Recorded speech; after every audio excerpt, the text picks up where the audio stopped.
amor esteve na terra. Quando o amor esteve na terra, era a presença magnânima do Espírito mais perfeito que aqui esteve entre todos nós. O grande avatar divino, este Logos de luz, mergulhava neste mundo em transição, o nosso planeta Terra, conhecido também pela mitologia grega como a Mãe Gaia. Quando o amor esteve na Terra, era a presença do Mestre Jesus, que iria fincar as suas diretrizes e no coração de cada um de nós. Jesus, aos seus 33 anos de idade, ainda muito jovem, na narrativa de Amélia Rodrigues, ele tinha aproximadamente 1,76 m de altura, cabelos cor de ambar encaracolado. O seu magnetismo era de um poder extremo, e as pessoas que se aproximavam daquele jovem notável no mar da Galileia, aonde os grandes prodígios de cura ocorreu ao seu tempo, narra Amélia Rodrigues no seu livro Primícias do Reino, que aqueles galileus ribeirinhos, pelo simples fato de se aproximar de Jesus ou tocar nas suas vestes, era curado. E muitos naquela época já sofria do que nós conhecemos nos nossos dias atuais como a depressão, que segundo a OMS, a depressão, graças a mais de 300 milhões de seres humanos em todo o nosso planeta, sofre com a questão da depressão. E no tempo de Jesus não era diferente. As pessoas que conhecemos hoje como as nossas vidas vazias, a crise existencial, a crise de identidade, falta algo dentro de mim. E naquela época, tanto os galileus, toda a civilização da época do tempo de Jesus, vivia também de braços dados com essas falta de desgosto da vida, é o que nós vamos falar mais adiante. E Jesus era esse terapeuta por excelência. Jesus daria um remédio esse que tentaria amenizar a dor da nossa alma. Quando Jesus, em um determinado momento da sua jornada luminosa na terra, ele iria afirmar: eu hei de vos enviar um Consolador prometido, e este Consolador revelará para a humanidade o que eu não posso falar até o presente momento, porque Jesus, ele utilizava de uma linguagem que era acessível a todos. Jesus falava através de parábolas, que em latim é parábola, e Jesus iria dizer: no momento certo, a humanidade será visitada por um grande advento, uma grande revelação. Essa revelação, a terceira revelação, que seria o surgimento do Espiritismo para a humanidade, na figura de Hippolyte Léon Denisard Rivail, o professor Rivail, que foi aluno dos 10 aos 16 anos de idade na escola de Yverdon, na Suíça, aluno de Henri Pestalozzi. Mais tarde, este Rivail, que foi um grande educador francês do século XIX, ele iria, por volta de 1855, ter contatos com o fenômeno que estava chamando a atenção da sociedade de Paris naquela época. Todo o continente europeu estava sendo visitado por forças desconhecidas que fugiam dos anais da ciência da época. Essas forças sobrenaturais que o professor Rivail iria descobrir nada mais era do que a intervenção do mundo espiritual sobre o mundo físico. Eram os espíritos daquelas pessoas que viveram na terra e agora, habitando o mundo espiritual, este mundo espiritual constituído de almas desencarnadas, estavam mantendo contato em Paris, nos Quizares, nos Estados Unidos. O mundo inteiro estava recebendo essas mensagens. Quando Rivail, ao publicar o Livro dos Espíritos, que seria um código de ética moral, através de 501 perguntas. A primeira edição do Livro dos Espíritos tinha esse número, 501 perguntas, depois ampliada para 1019 perguntas. Quando Kardec ele vai tratar de vários assuntos dentro do Livro dos Espíritos, a primeira parte deste código de ética, que eu sempre digo que é o Livro dos Espíritos, vai tratar das causas primárias. A primeira parte, que vai falar sobre que é Deus. A primeira pergunta desta obra notável. Uma certa feita, eu autografei este livro, o Livro dos Espíritos, fiz uma dedicatória para um grande apresentador, um âncora de uma emissora de TV aqui em Salvador. Isso foi em 97. Ele estava me entrevistando nesse programa de TV de grande audiência aqui no estado da Bahia, e ao dar o livro de presente a ele, ele iria me dizer: "Ô James, eu não posso aceitar o Livro dos Espíritos." E eu perguntei a ele por quê. Ele virou para mim, isso foi em 97, quando nós estávamos comemorando 140 anos do Livro dos Espíritos. E ele disse: "James, estudar o Livro dos Espíritos, conhecer o Livro dos Espíritos, é uma proposta de mudança radical na sua própria vida." Ele me disse isso. Claro que ele ficou com o livro, mas o que eu achei interessante foi ele dizer que ainda não estava preparado psicologicamente para estudar e vivenciar o que o Livro dos Espíritos falava. E aí eu me lembro que nos bastidores ele me perguntou sobre a primeira pergunta da primeira parte do Livro dos Espíritos. A primeira pergunta é: que é Deus? Não é quem é Deus. Que é Deus? E os Espíritos responderam a Allan Kardec que Deus é a inteligência suprema, a causa primeira ou primária de todas as coisas. É nessa primeira parte do Livro dos Espíritos que vai falar sobre a Gênese, não é, Renilda? Que vai falar sobre a origem do universo, que vai falar sobre a origem da formação dos mundos. Está lá nas perguntas e respostas do Livro dos Espíritos.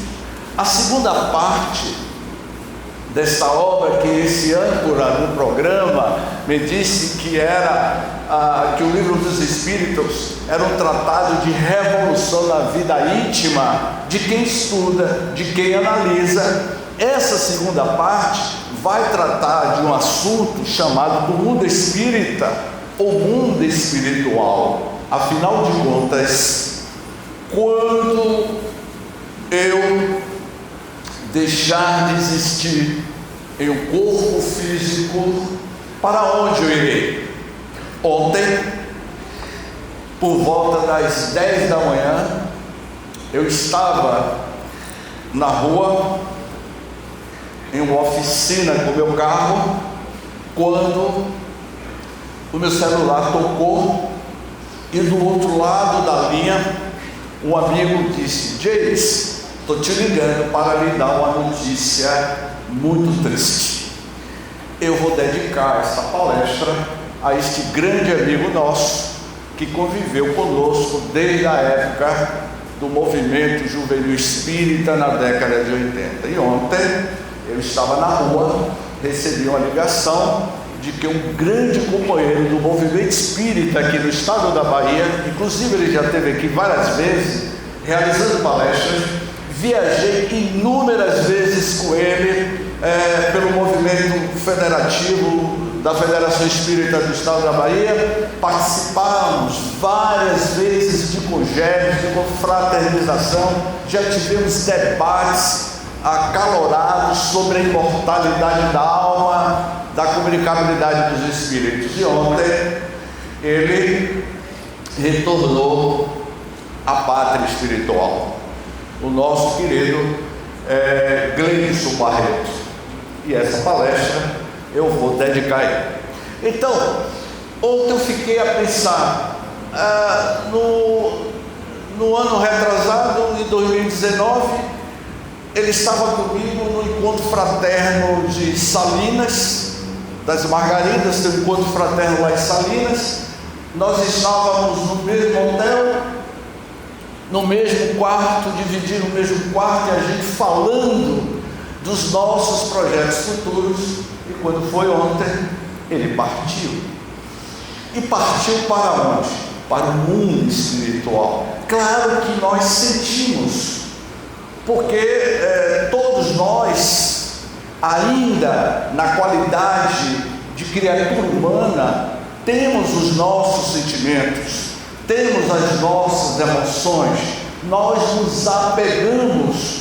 A gente se apega às coisas mais ínfimas da vida: meu carro, meu relógio, meu celular, meu esposo, meu filho, minha mãe, como se fosse um objeto, meu amigo. E quando alguém parte, um ente querido parte, nós sentimos.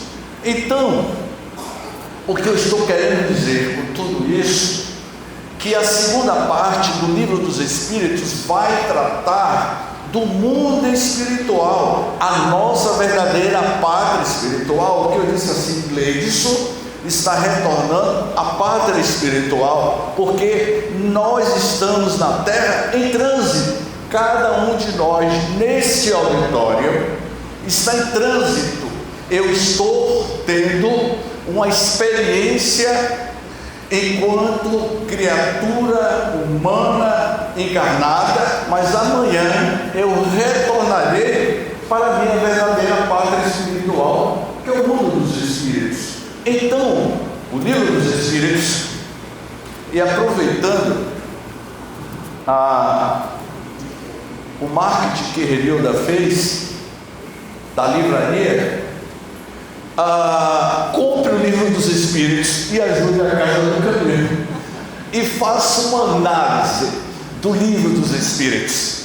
Então, essa segunda parte do Livro dos Espíritos vai falar de onde você veio e para onde você vai retornar, porque do mundo espiritual, da vida espiritual, eu digo que a doutrina espírita veio matar a morte, porque a morte não existe, que nós estamos em trânsito.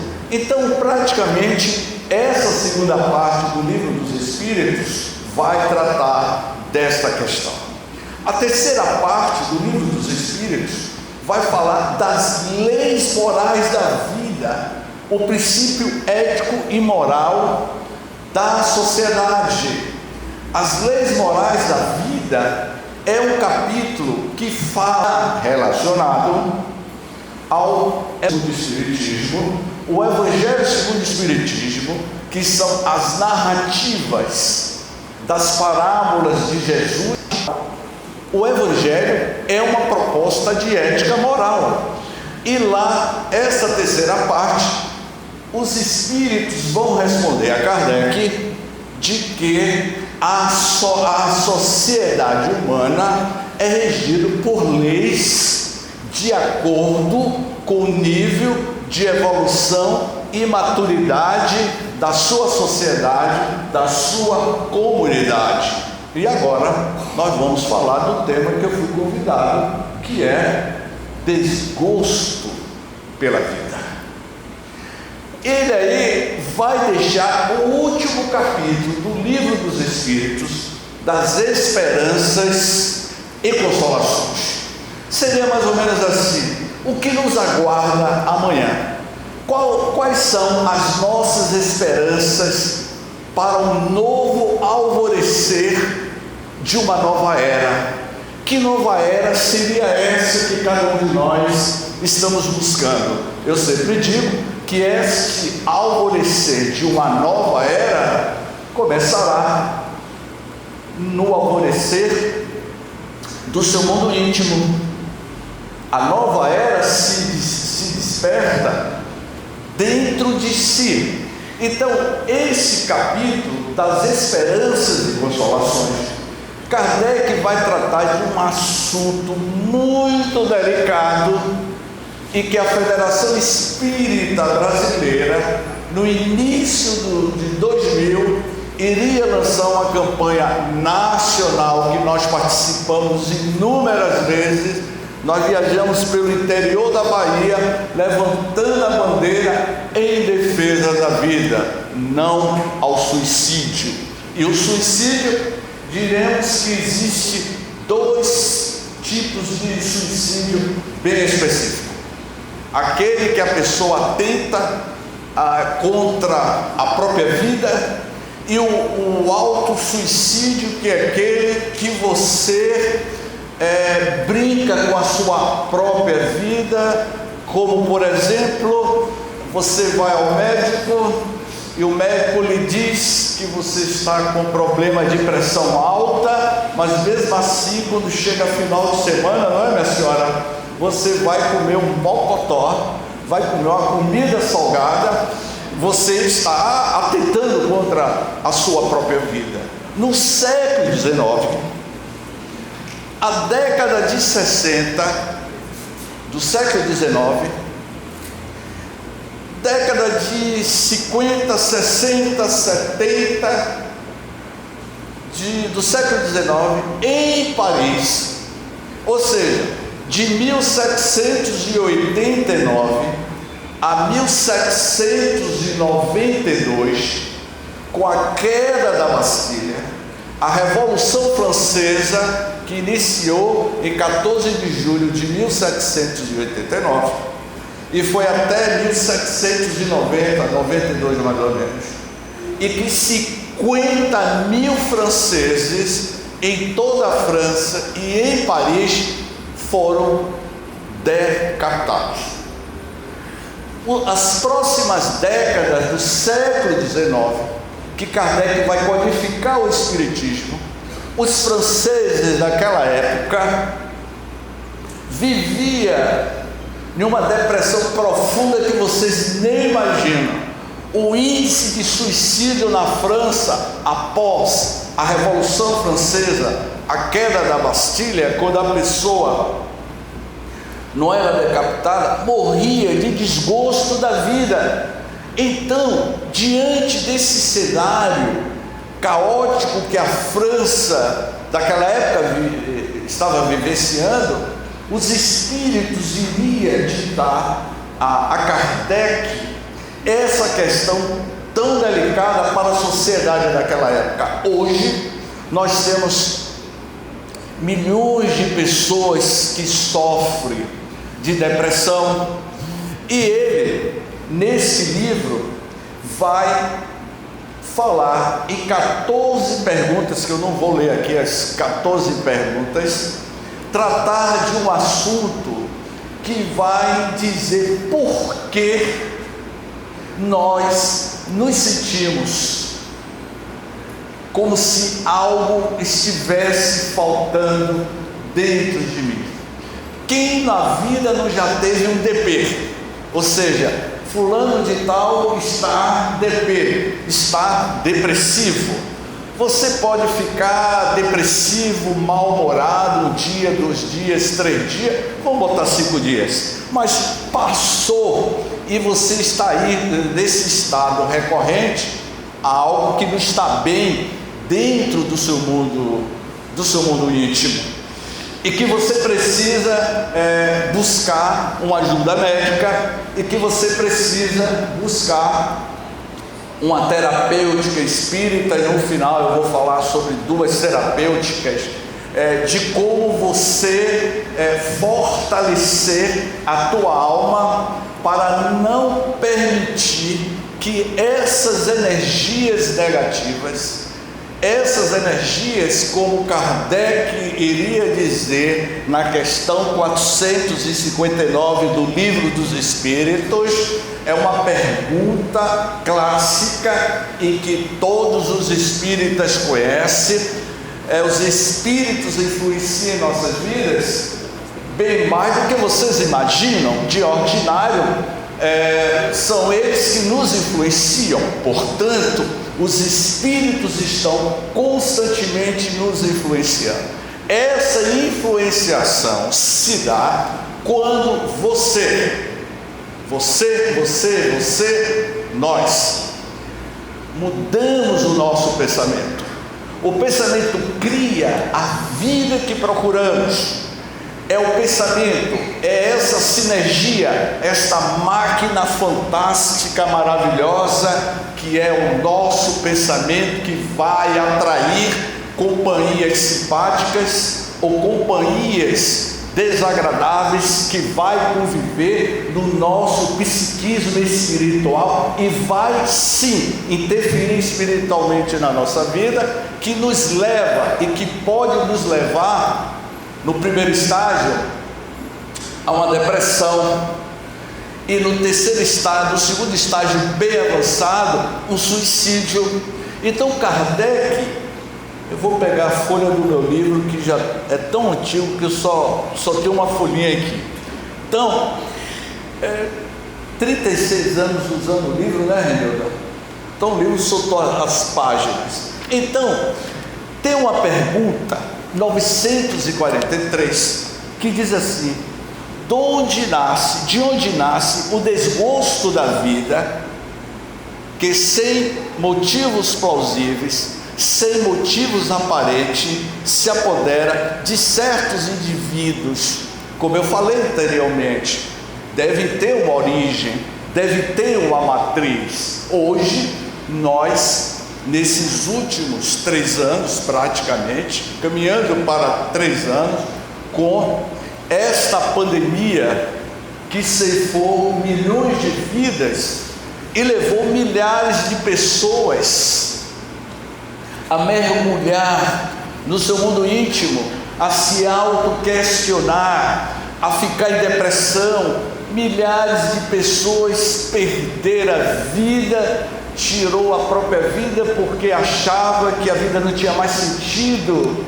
A vida é dinâmica. Como disse Spencer Johnson, a história de Spencer Johnson, de um garoto e de um rapaz, e o garoto perguntava ao rapaz, o rapaz disse a esse garoto: vem amanhã que eu vou te dar um presente precioso. E o garoto tinha 10 anos e o rapaz tinha 30 anos. No outro dia o garoto voltou e perguntou ao rapaz: cadê o meu presente precioso? E aquele rapaz disse-lhe: volte amanhã que eu te darei o presente precioso. E o garoto voltou, só que o garoto agora estava com 20 anos e aquele rapaz estava agora com 50 anos. E ele mandou que voltasse: volte amanhã que eu vou te dar o presente precioso. Aquele garoto que tinha 14 anos, agora estava com 40 anos, e aquele senhor estava com 70 anos, e ele perguntou: cadê o presente precioso que você disse que iria me dar? Já tem tantas décadas que você está me prometendo este presente precioso. E aquele senhor, já octogenário, disse: volte amanhã que eu te darei o presente precioso. E ele voltou. Este amanhã, no futuro, passou-se muitos e muitos anos. Aquele senhor já estava centenário. E aquele garoto que um dia teve 10, 30, 40, 50 anos, agora estava com 70 anos. E já na beira da morte, para desencarnar, aquele centenário, o Senhor perguntou-lhe: atravessei uma vida inteira perguntando a você que presente precioso era esse que você iria me dar. Foi quando, nos últimos momentos da sua vida, aquele ancião, aos 100 anos, lhe respondeu: o presente precioso que eu lhe prometi ao longo de uma vida inteira, viva o presente. Viva o presente. Viva esse momento, esteja por inteiro aqui e agora. Viva o presente precioso, é a dádiva da vida. Quem aqui no auditório não já viveu a noite escura da tua alma? Viver a noite escura da tua alma, no dizer de um grande místico espanhol, João da Cruz, que é as nossas agonias emocionais. Cada um de nós sabemos aonde o carro está apertando, mas nós somos capazes, no dizer de Spencer Johnson, viva o presente, não se entregue. Nós podemos fazer uma grande diferença. Fazer uma grande diferença significa mudar os nossos padrões mentais, os nossos padrões espirituais. Não pense vocês, eu nasci numa família espírita.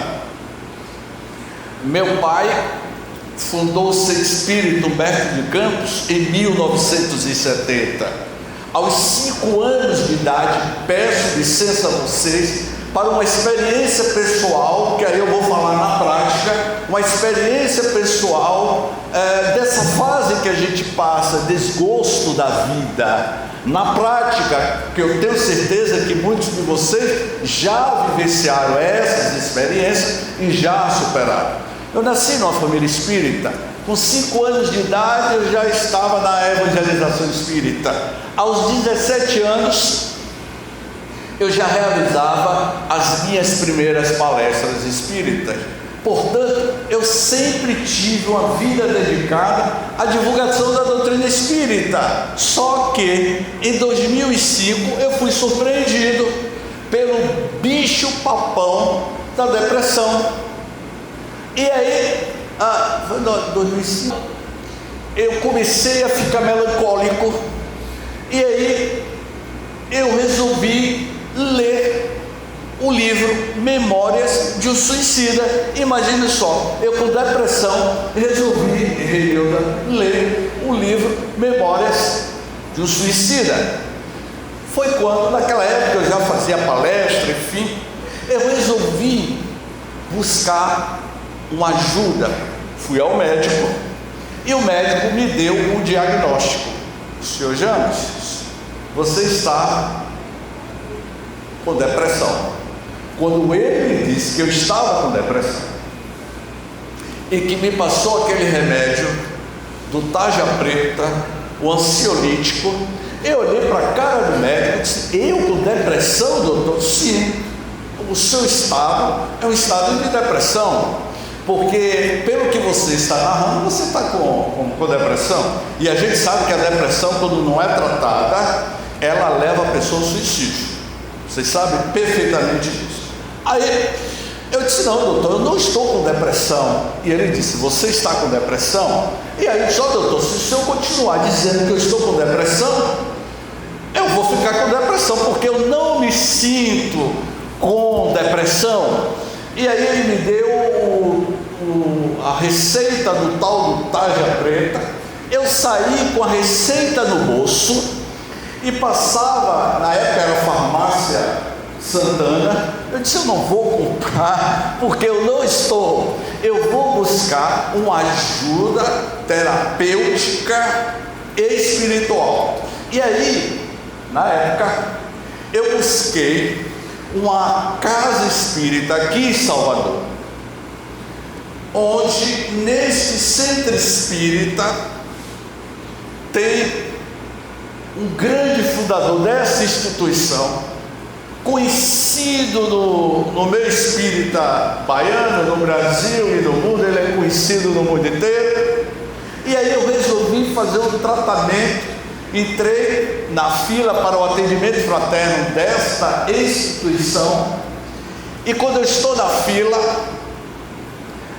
a moça que me atendeu no atendimento fraterno me perguntou: moço, qual é o que você está sentindo? E aí eu disse para ela: eu estou me sentindo triste, melancólico, eu estou me sentindo, sabe quando você perde o sentido da vida, que você fica introspectivo, triste?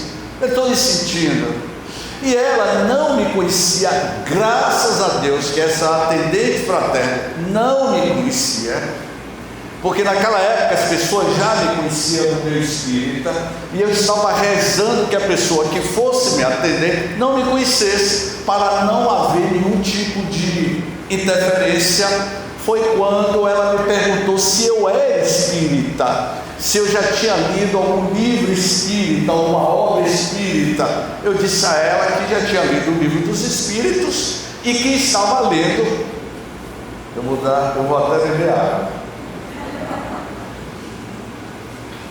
Imagine você com um aspecto de depressão, busca um atendimento na casa espírita e diz para a atendente que estava lendo o livro Memórias de um Suicida, que é a história de Camilo Botelho, que eu não vou contar aqui para vocês. Camilo Botelho, se aí na livraria tiver, tem, compre o livro, esgote o livro Memórias de um Suicida, que vocês vão amar. É uma obra de fôlego. Meu filho, você está lendo Memórias de um Suicida? Esse livro fala do suicídio de Camilo Botelho. E por que você está lendo? É para me fortalecer. Ela: não, você está com um quadro muito complicado, você precisa de ajuda. Ela me levou até este conselheiro, muito conhecido aqui no Brasil e fora do Brasil. Quando eu cheguei próximo dele, em 95, ele olhou para mim e disse: James, como é que você vai, meu filho? A atendente fraterna disse assim: o senhor conhece ele? Conheço ele já de muitos anos. O que você tem, meu filho?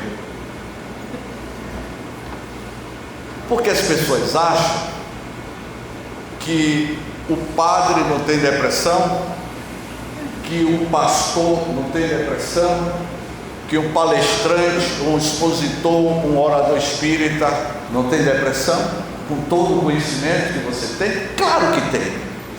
Aí foi que ele: o que você tem? Professor, eu não vou dizer o nome dele por uma questão ética. Professor, eu estou me sentindo vazio. Acredite que muitas das vezes, quando eu chego em casa, eu sinto que está faltando algo na minha vida, no meu mundo interno. E aí ele disse: eu vou te passar um remédio. 2 remédios ele me passou. O primeiro remédio foi um remédio homeopático, e o segundo remédio que ele me passou, pelo fato dele me conhecer, disse assim: meu filho, continue desenvolvendo a sua atividade. Mas professor, todas as vezes que eu termino uma palestra, as pessoas aplaudem, mas quando eu chego em casa, eu fico triste, fico introspectivo. Quando as pessoas terminam a palestra, chegam ao meu lado e dão um tapinho no meu ombro: amei sua palestra. Mas quando eu volto para casa, eu me sinto sozinho, vazio. Sabe qual foi a resposta que ele me disse? Meu filho, o público não tem nada a ver com o seu problema pessoal. essa questão você tem que resolver com você mesmo. Mas como é que eu vou resolver comigo mesmo? Continue no caminho que você está, seja perseverante, seja maior do que esse problema que você está vivendo. No meu caso, eu pedi licença para que eu falasse dessa experiência pessoal que eu tive. Ele virou para mim e disse: olha, vou lhe recomendar algo, escreva sobre depressão, comece a pesquisar sobre depressão. Acredite, meus queridos irmãos, minhas queridas irmãs, isso foi em 95. 2 anos depois, eu recebo a ligação de um centro espírita do interior da Bahia, e que essa instituição me convidava para falar sobre como vencer a depressão na visão espírita e diminuir a intensidade do suicídio. Eu respondi, naquela época não tinha zap, não tinha nada disso, era por telefone. Eu disse: mas meu amigo, eu sou da área de comunicação, eu sou da área de jornalismo, eu não sou psicólogo, eu não sou terapeuta, eu não sou médico. Procure um médico, procure um terapeuta que vai falar muito mais sobre depressão e a questão do suicídio do que eu, porque a minha área é comunicação. E o presidente da instituição, eu vou dizer o nome da cidade, Ibirá, disse: Beto, que era presidente da instituição lá em Ibirá, mas o James, colocamos alguns nomes aqui na mesa, e o seu nome foi ventilado, e é você que vai falar sobre esse tema, depressão e suicídio. Aí eu aceitei. Eu fiquei 4 meses estudando, como eu fazia parte da Sociedade Óleo, junto com o Peixinho, Eleonora, um grupo grande, e a gente estava fazendo trabalho de pesquisas, de estudos. Eu levei 7 meses estudando tudo sobre depressão. Li tanto livro sobre depressão que eu já estava ficando depressivo de tanto ler livro de depressão, e era cada livro gigantesco. Eu li os livros de Adenauer, eu li vários livros, e aí eu disse: eu já estou ficando angustiado de tanto ler esses livros. Foi aí que um dia esse companheiro nosso da cidade de Ibirá me telefonou e me disse: James, os espíritos nos disseram que você ainda não está preparado para abordar esse tema, porque esse tema não vai ser abordado dentro da casa espírita, mas vai ser abordado no espaço cultural, onde vai ter médicos, vai ter enfermeiros, enfim. E eu disse: como é que eu vou falar para esse público da área médica, que não era a minha área? E eles disseram, os espíritos, que eles vão lhe ajudar na pesquisa. Eu fiquei mais 2 meses, e eles iriam dizer que durante esses 2 meses que eu fiquei fazendo pesquisa de campo, alguns amigos meus, pessoas que eu conhecia, se suicidaram, outros ficaram em depressão, e eu fui fazendo uma pesquisa, trocava informações, quando um belo dia esse companheiro me disse: James, os espíritos disseram que agora você está preparado. E aí eu fiz o seminário, que foi o dia inteiro falando como vencer a depressão na visão espírita e a questão do suicídio, que Kardec aborda da questão 943 em diante. Ao terminar este seminário, isso já foi em 97 mais ou menos, eu ouvi, meus queridos irmãos,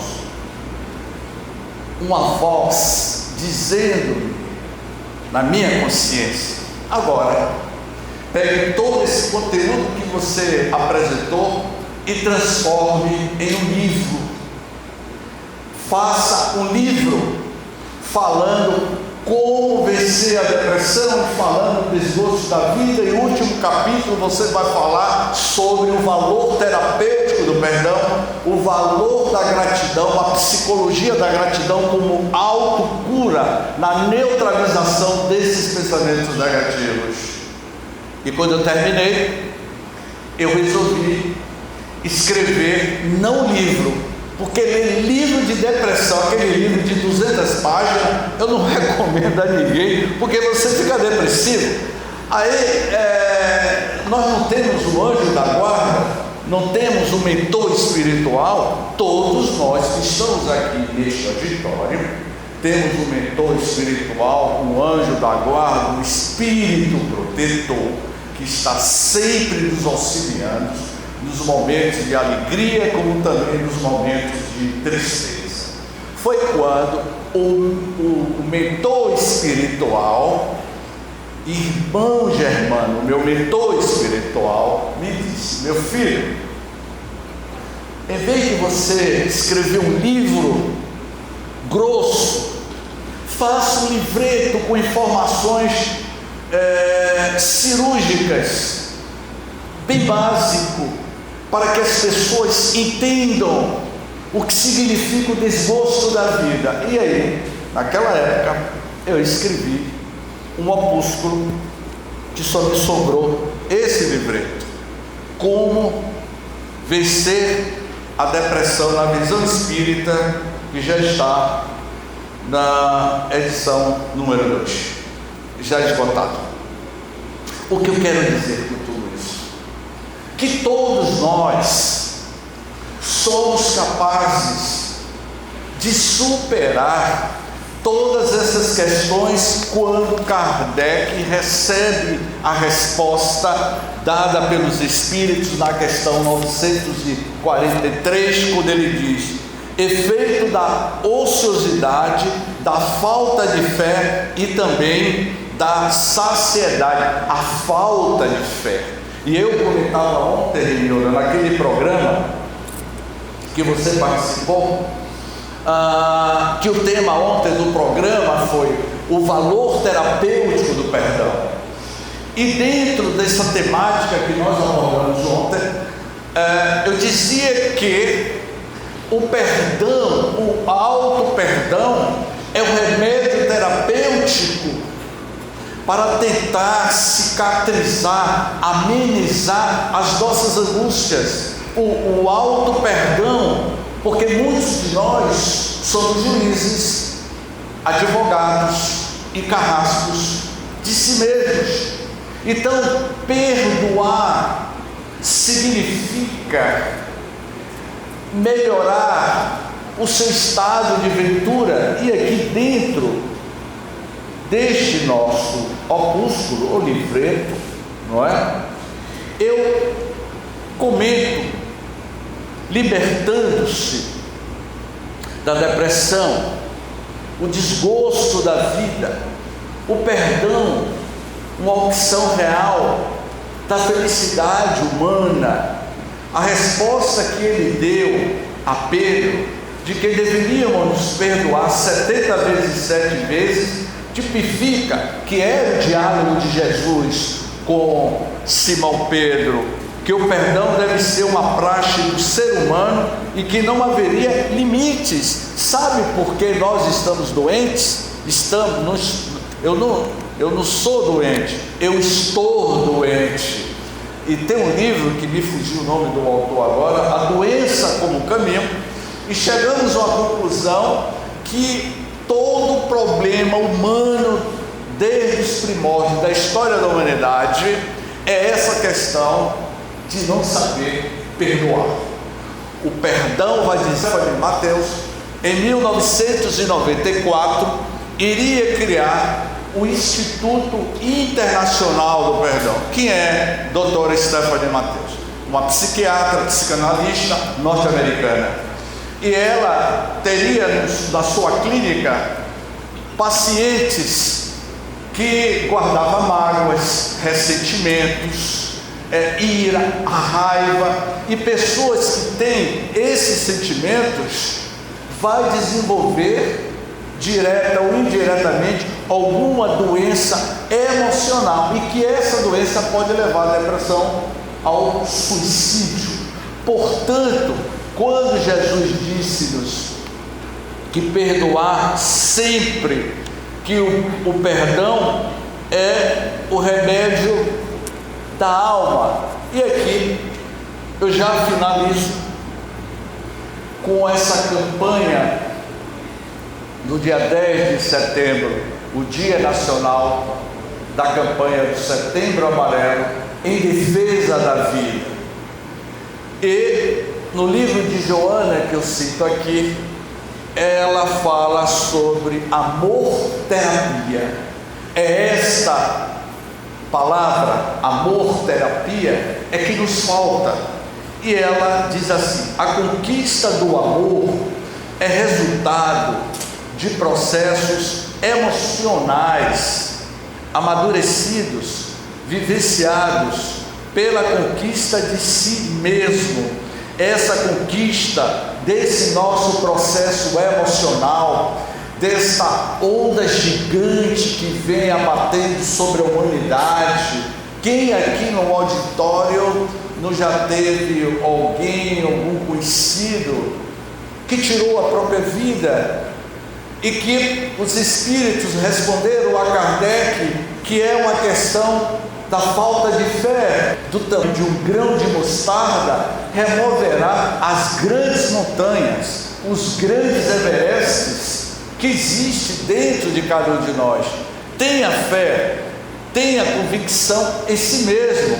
Essa fé, certamente, no dizer de Joana de Ângeles, é o amor, é a gratidão e o alto perdão, quando ela diz: inicialmente dá-se a paulatina conscientização da humanidade em latência, quando lampejam os sentimentos de solidariedade, quando nós desenvolvemos o lampejo da solidariedade, de interdependência do grupo social em que nós estamos inseridos, e que nesse grupo social devemos desenvolver em coletividade a afetividade, meus amigos, desinteressada da participação no nosso processo de crescimento espiritual e social. E aqui nós vamos concluindo, quando aborda e fala da questão do amor-terapia como processo terapêutico para o fortalecimento desses momentos tão delicados que nós estamos vivenciando ainda e passando. Cada conquista que vai sendo adquirida, cada conquista de cada um de vocês sentado aqui nesta cadeira, não é?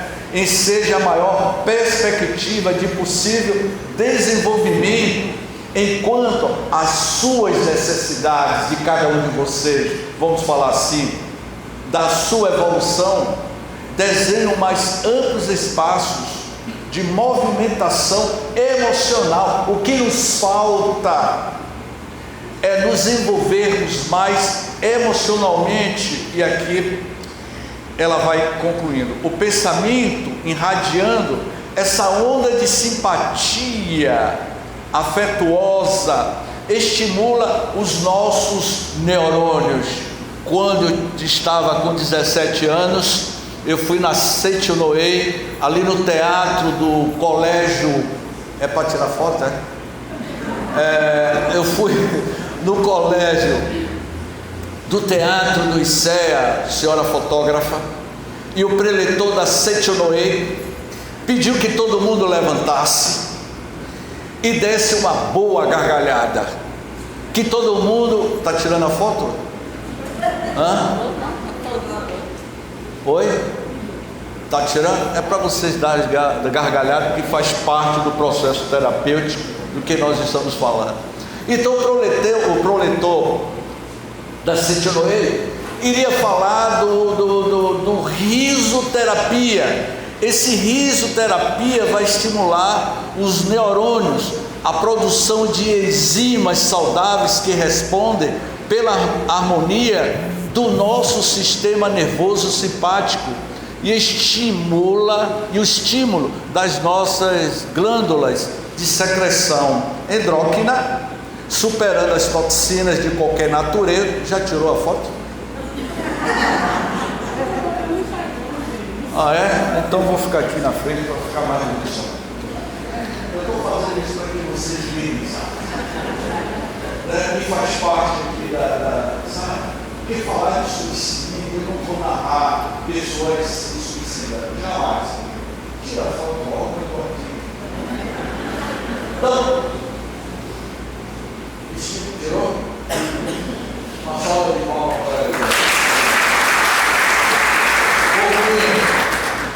Estímulo da glândula de secreção endócrina, superando as toxinas de qualquer natureza responsáveis pelos processos degenerativos e pela deficiência imunológica que faculta a instalação das doenças quando nós estamos mal-humorados. Não vamos ser aquela hiena daquele desenho animado de Hanna-Barbera, ó céus, ó vida, porque aquela hiena de Hanna-Barbera era um poço de pessimismo e de depressão. E que, você lembra, né? Eu estou vendo gente aqui todo tempo de Hanna-Barbera e da hiena, ó céus, ó vida, eu odiava aquela hiena com aquele, sabe, mas amava o manda-chuva e os diálogos de manda. Eu vou encerrar falando suicídio, o desenho animado de manda-chuva. A diferença da hiena para a manda-chuva, que era sua época. Você que é careca aí. Manda-chuva tinha um grupo, entre o grupo de manda-chuva tinha batatinha. Lembra de batatinha?